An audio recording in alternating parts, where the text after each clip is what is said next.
So this is my final wrap-up video of my experiences at the Disney World parks and hotel, and this is kind of like to catch all the stuff that I kind of missed or thought of after the fact from the other videos that I've done in the series. So one of the big places that I missed was downtown Disney, and part of the reason I didn't cover this in its own little video was we really didn't spend a lot of time there. Like, we had anticipated going there, hanging out, going to Earl of Sandwich because it's big portions, little price, which in essence would have been awesome. We did this Saturday, right after our 20-hour car trip. So we got there Saturday, probably 3-4 o'clock, unpacked, got ourselves situated, and took one of the buses to downtown Disney. Now, downtown Disney on a Saturday night, I'm going to assume is busy, but because, like you've heard in most of the videos, we went during, I guess, a peak time, or more peak than normal. Downtown Disney was ridiculously busy. There was almost an hour and a half wait just to get into Earl of Sandwich.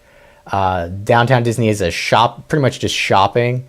So people who are either like us starting their trip and wanting to go and see what items they could purchase as souvenirs, or people on their way out, were all at downtown Disney on Saturday night. There was some live music there, which I heard as we were walking around. But it was really crowded, and we were not happy campers, so we did not stay there too long. I think we might have spent an hour there because we were tired, we were hungry, and it was far too crowded for shopping for our first day, since we were going to be there an entire week. So we kind of skipped spending too much time there. And then, trying to leave, the buses were overcrowded, and it wasn't a pleasant experience. Not saying your experience wouldn't be better. It just so happens at the time of year that we went, this is what we ran into. With that said, I did forget to kind of touch on the transportation options for Disney. Since we were staying on premises, we had access to the bus system there, which for us we would need to take to get to Hollywood Studio and Animal Kingdom. We didn't go to Animal Kingdom this trip, and we went to Hollywood Studios one day and then back for extra magic hours taking the same bus.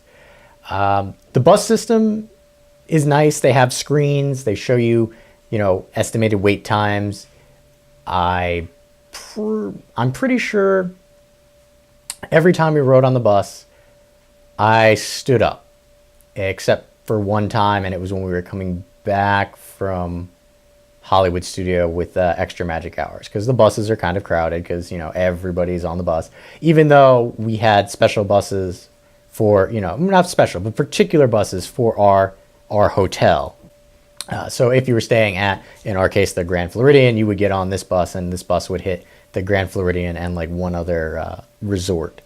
If you've ever been on a bus, it's a bus. The major form of transportation at Disney World is the monorail. If you're staying at a hotel and you have access to the monorail, use the monorail. The monorail, to me, was like a ride unto itself. By the end of it, you'll be speaking fluent Spanish of please step away from the closing doors. But for us, we were staying at the Grand Floridian. We got onto the monorail in the morning, and within 5 minutes we were at the Magic Kingdom. And on the way back, it took a little longer, but it's a nice mode of transportation. You don't have to worry about driving, parking, coming back to your car later.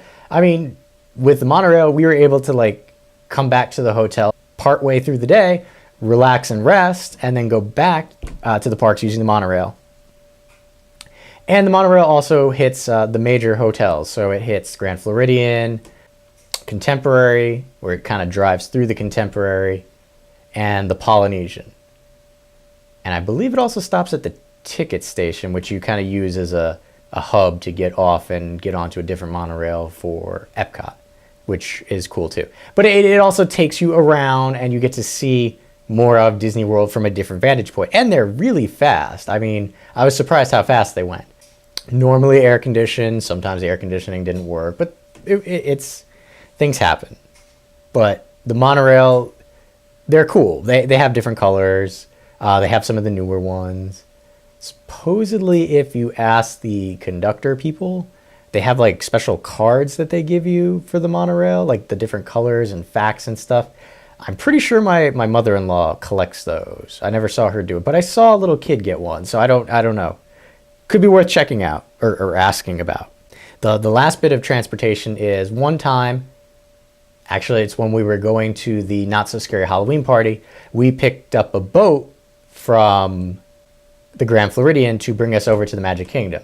Now, it would have been faster for us to go and take the monorail, but we wanted to try the boat out. So if you're staying at the Grand Floridian, the boat will stop at the Polynesian after picking you up and then go to the Magic Kingdom.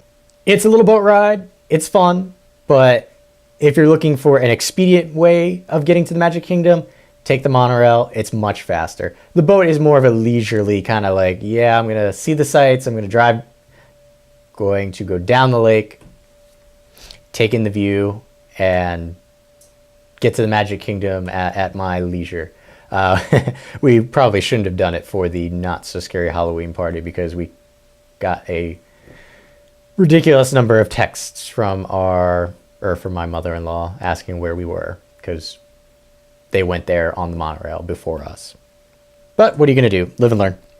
We did go see a dinner show when we were at Disney World. We went and saw the Hoop-Dee-Doo Revue. We went on my birthday. We sat right by the stage, like I could reach out and touch the stage. So I took my birthday pin off because I did not want to see what would happen if I had my birthday pin on. So I can't tell you what would happen if you have your birthday pin on. But it's kind of like family style food. It's all like fried chicken, mashed potatoes, cornbread, and they just bring it in buckets to you, and soft drinks in mason jars. And some people say the food is meh. Some people love the food. My wife, mother-in-law, and sister-in-law loved the food. I liked the food. I'm not super foodie guy, but I liked it. You get large portions, so sometimes large portions make up for meh food. So that's a decision you can make. The show, while campy, is funny, and surprisingly, they do a bit more improvising than I thought they did. Being as close to the stage as we were, kind of got that behind the scenes look, which I like and appreciate, so that was really cool. There's a new 2-Bit, from what I was told and from what I've seen. I've never saw the old 2-Bit in person or really on YouTube because I didn't watch the show because I wanted to experience it for the first time there. And the new 2-Bit, I liked him. He was good. Dueling Banjo, awesome. So if you haven't seen the show, it's worth seeing the show. There's a lot of audience participation, so if you're not that type of person, you might want to reconsider that. There's no special seating or like assigned seating. You don't get to pick where you are. It's kind of a first come, first serve. So if you were there day one when you can register to sign up and get tickets for the show, you're going to be where I was, right up front, because my mother-in-law was on the phone day one, minute one, getting tickets. So if you want to be right up close and personal, there you go. There's 2 shows a day when they're offering the show. We went to the later show, which was less busy because there's a mezzanine part. And when we were there, only the ground floor was filled up. The mezzanine was empty. The last bit that I'm not necessarily really going to talk about is the Disney app. There are lots of apps that you can get for a smartphone to help you navigate your Disney trip. I did a review on that on my other channel. You can click here and that'll take you to it, or I'll put it down in the description area below too, just in case. I did a full review of, the pros, the cons, what I liked about the app, what I didn't like about the app, how to use the app. So if you're interested in that, click the link wherever I end up putting it, and you can get a full walkthrough of that. The one thing I will say about the Disney app here is while the wait time is good for you to know, just keep in mind that everybody else who's walking around with a smartphone also has access to the wait times. So we did it a couple times where it's like, oh, there's a 10-minute wait for Jungle Cruise. And by the time we had walked there and started to get in line, that wait time changes from 10 minutes to 30 minutes because just like you, everybody and their mother are thinking, hey, this has a short wait time. I saw it on the phone. I'm going to go there and do this now. Not saying that it's a bad thing, but the more information you can have, the better. So if you have a smartphone, it behooves you to download the app. If for nothing else, wait times, character locations, bathroom locations, again, all covered in that other video on a different channel. So if you want to see that, go check that out. Really, this is the last video of my experiences at Disney World. I got one more video that I'll put out next week, which is like souvenirs and swag that we picked up when we were there and things we got for coworkers and family. But really, this is it. Hopefully you found some part of the information that I've presented useful in some way, shape, or form. If you have questions that you want to ask me, you can leave them in the comment area. I'll answer them to the best of my abilities. I know it might not have been, my take on Disney might not have been the super fanboy take on Disney, but I figured I did enjoy the trip. I liked it, and I would give you a realistic impression of what I thought of my experience at Disney World, and hopefully you found it helpful in planning your trip to Disney World, or you're just looking to kill some time at work like I do when I was looking at Disney World stuff. So yeah, look for the souvenirs next week, and that'll be it. This will end my Disney trek with you. So hopefully you've enjoyed it. Thanks for watching.